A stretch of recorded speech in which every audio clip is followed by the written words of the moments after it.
ಭಾರತದ ಪ್ರಸ್ತುತ ಪರಿಸ್ಥಿತಿ ಮತ್ತು ನಮ್ಮ ಜವಾಬ್ದಾರಿ ಕುರಿತು ಸಾರ್ವಜನಿಕ ಕಾರ್ಯಕ್ರಮ ಜೂನ್ 14ರಂದು ರಾಯಚೂರು ನಗರದ ವಾಲ್ಕಟ್ ಸಂಜೆ 8:30ಕ್ಕೆ ನಡೆಯಲಿದೆ ಎಂದು ಕಾಂಗ್ರೆಸ್ ಮುಖಂಡ ಖಾಲಿದ್ ಖಾದ್ರಿ ತಿಳಿಸಿದರು. ರಾಯಚೂರು ಜಿಲ್ಲೆಯ ಮಾನ್ವಿ ಪಟ್ಟಣದ ಪ್ರವಾಸಿ ಮಂದಿರದಲ್ಲಿ ಸುದ್ದಿಗೋಷ್ಠಿಯಲ್ಲಿ ಮಾತನಾಡಿ, ಅಂದು ನಡೆಯುವ ಕಾರ್ಯಕ್ರಮದಲ್ಲಿ ಸಚಿವರು ಹಾಗೂ ಶಾಸಕರು ಭಾಗವಹಿಸಲಿದ್ದು, ಹಾಗೆಯೇ ವಕ್ಫ್ ಬೋರ್ಡ್ ರಾಜ್ಯಾಧ್ಯಕ್ಷ ಡಾಕ್ಟರ್ ಸೈಯದ್ ಶಾ ಅಲಿ ಅಲ್ ಹುಸೇನ್ ಸಾಹೇಬ್ ಅವರನ್ನ ಅದ್ಧೂರಿಯಾಗಿ ಸನ್ಮಾನಿಸಲಾಗುವುದು ಎಂದರು. ಜೂನ್ 14ರಂದು ಮುಸ್ಲಿಂ ಸಮಾಜದವರು ಸೇರಿ ಸುಮಾರು 15,000ಕ್ಕೂ ಅಧಿಕ ಸಂಖ್ಯೆಯಲ್ಲಿ ಭಾಗವಹಿಸಲಿದ್ದಾರೆ. ಹೀಗಾಗಿ ಅಂದು ನಡೆಯುವ ಕಾರ್ಯಕ್ರಮಕ್ಕೆ ಹೈದರಾಬಾದ್, ಕರ್ನಾಟಕ ಭಾಗದ ಜಿಲ್ಲೆಯವರು ಭಾಗವಹಿಸಲಿದ್ದಾರೆ ಎಂದರು. ಹಾಗಾಗಿ ಅವರಿಗೆ ಇಡೀ ರಾಯಚೂರು ಜಿಲ್ಲೆಯ ಭಕ್ತಾದಿಗಳಿಂದ ಮತ್ತು ಮುಸ್ಲಿಂ ಸಮಾಜದ ವತಿಯಿಂದ ಒಂದು ದೊಡ್ಡ ಮಟ್ಟದಲ್ಲಿ ಸನ್ಮಾನ ಕಾರ್ಯಕ್ರಮವನ್ನು ಹಮ್ಮಿಕೊಳ್ಳಲಾಗಿದೆ.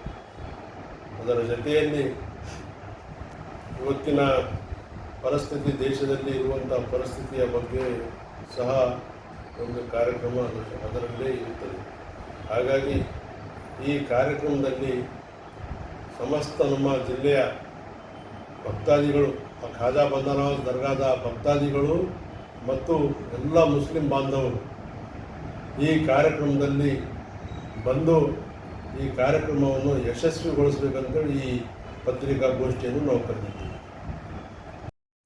इंशाअल्लाह तारीख 14 जून 2025 बरोज़ हफ्ता बाद नमाज मगरिब रायचूर के अंदर एक अज़ीमुश्शान जलसा तहनीत का इजलास होने जा रहा है, जिसके अंदर मोहतरम हाफिज़ डॉक्टर सैयद शाह अली अल हुसैनी साहब गुलबर्गा शरीफ से तशरीफ़ ला रहे हैं, जो वक्फ के कर्नाटक के चेयरमैन हैं और साथ ही साथ सज्जादा रशीद बारगाह हज़रत सैयद ख्वाजा बंदा नवाज रहमतुल्लाह अलैह गुलबर्गा या पहली मर्तबा रायचूर के लिए तशरीफ़ ला रहे हैं, जिनकी खिदमत तालीमी मैदान के अंदर बहुत से पाए जाते हैं। जो बड़ी यूनिवर्सिटी आपकी ज़ेर निगरानी में चल रही है, आप जैसी शख्सियत रायचूर को पहली मर्तबा तशरीफ़ ला रही है, जिसके नतीजे में, जिसकी खातिर हम रायचूर के पूरे मिल्लत के नौजवान, मिल्लत के दानिशवर हजरात और कायदीन तमाम मिलकर एक बड़ा अज़ीमुश्शान तहनीती इजलास रायचूर के अंदर बरोज़ हफ्ता 14 जून को रखा है। मैं आप तमाम से गुजारिश करता हूं कि इस प्रोग्राम के अंदर कसीर से कसीर तादाद में शरीक होकर इस इजलास को कामयाब करें।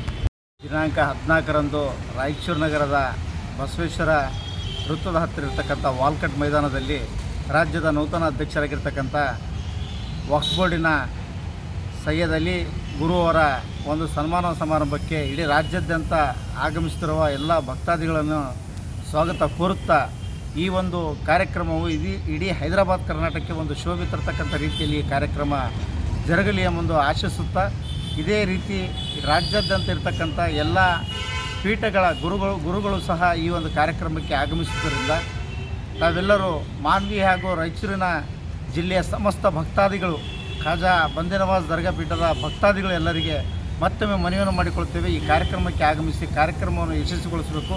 ಈ ಕಾರ್ಯಕ್ರಮವನ್ನು ನೇತೃತ್ವವನ್ನು ವಹಿಸಿರ್ತಕ್ಕಂಥ ಸೋದರ ಆಗಿರ್ತಕ್ಕಂಥ ಸೈಯದ್ ಖಾಲಿದ್ ಗುರು ಅವರ ನೇತೃತ್ವದಲ್ಲಿ ನಡೀತಕ್ಕಂಥ ಈ ಕಾರ್ಯಕ್ರಮಕ್ಕೆ ಅತ್ಯುತ್ತಮವಾದ ಬೆಂಬಲವನ್ನು ಕೊಟ್ಟು ಕಾರ್ಯಕ್ರಮವನ್ನು ನಾವು ಯಶಸ್ವಿಗೊಳಿಸಿ ನಮ್ಮ ಹೈದರಾಬಾದ್, ಕರ್ನಾಟಕದ ಹೆಮ್ಮೆಯನ್ನು ಮತ್ತೊಮ್ಮೆ ಸಾರೋಣ ಅಂತೇಳಿ ಎಲ್ಲರಲ್ಲಿ ಪ್ರಾರ್ಥಿಸುತ್ತೇನೆ. ನಮಸ್ಕಾರ. ದಿನಾಂಕ 14ನೇ ತಾರೀಕಿಗೆ ಬೃಹತ್ ಸನ್ಮಾನ ಕಾರ್ಯಕ್ರಮ ರಾಯಚೂರು ನಗರದಲ್ಲಿ ವಾಲ್ಕಟ್ ಮೈದಾನದಲ್ಲಿ ಬಸವೇಶ್ವರ ಸರ್ಕಲ್ ಸಾಯಂಕಾಲ 7 ಗಂಟೆಗೆ ಹಮ್ಮಿಕೊಳ್ಳಲಾಗಿದೆ. ಈ ಕಾರ್ಯಕ್ರಮದಲ್ಲಿ ನಮ್ಮ ಖಾಜಾ ಬಂದಾ ನವಾಜ್ ದರ್ಗಾದ ಪೀಠಾಧ್ಯಕ್ಷರು, ಗುರುಗಳು ಆಗಿರುವಂಥ ಮೊಹಮ್ಮದ್ ಸೈಯದ್ ಅಲಿ ಅಲ್ ಹುಸೇನಿ ಸಾಹೇಬ್ ಕಿಬ್ಲಾ ಮತ್ತು ಬೀದರ್ ದರ್ಗಾದ ಪೀಠಾಧ್ಯಕ್ಷರು ಹಾಗೂ ಕೌತಾಳಂ ದರ್ಗಾದ ಪೀಠಾಧ್ಯಕ್ಷರು, ಗುರುಗಳು ಸೈಯದ್ ಜೈನುಲಾಬ್ದೀನ್ ಸಾಹೇಬ್ ಉರ್ಫ್ ಮುನ್ನಾ ಸಾಹೇಬ್ ಮತ್ತು ದಾದಾ ಹಯಾತ್ ಖಲಂದರ್ ಮಂಗಳೂರಿನ ದರ್ಗಾದ ಪೀಠಾಧ್ಯಕ್ಷರು, ಗುರುಗಳು ಅವರು ಬರ್ತಾ ಇದ್ದಾರೆ. ನೀಲಂಗ ಶರೀಫಿನ ಗುರುಗಳು ಸೈಯದ್ ಹೈದರ್ ವಲಿಯುಲ್ಲಾ ಖಾದ್ರಿ ಸಾಹೇಬ್ ಅವರು ಬರ್ತಾ ಇದ್ದಾರೆ.